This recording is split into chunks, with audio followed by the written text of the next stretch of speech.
Hey everyone, today I want to talk about the phrasal verb zone out.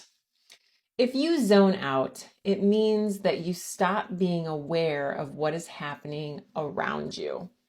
This could be because you are very relaxed, maybe you're bored by what's happening around you, or maybe you're just distracted by your own thoughts. Now, with this phrasal verb, we cannot separate the two pieces. So zone and out need to stay together. As you can imagine, there are a lot of times when you can zone out. Sometimes it's no big deal. But there are times when zoning out can get us into trouble. Let's look at some examples.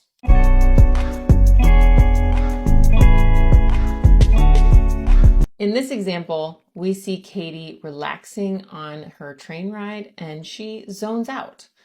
A sample sentence that we could use here, we could use the simple present to describe Katie's habit on the train. Katie always zones out on the train.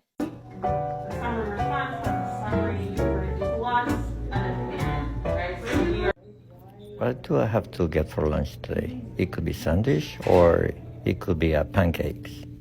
In this example, we see Alex zone out during class. Don't lie, you've been there. A sample sentence that we could use here is Alex doesn't usually zone out during class. So here we use the negative form, doesn't, in simple present, and then base form of our verb, zone out. You would not believe what happened to me on the way to work today. Crazy. Oh my gosh, what happened? Well, first, the brown line was 10 minutes late. Then we sat at Merchandise Mart for 15 minutes. Oh wow, that sounds, I did not get enough sleep last night. In this example, we see Anna talking with Katie and she zones out during their conversation. A sample sentence that you could use here, Anna zoned out while Katie was talking about her morning commute. It happens.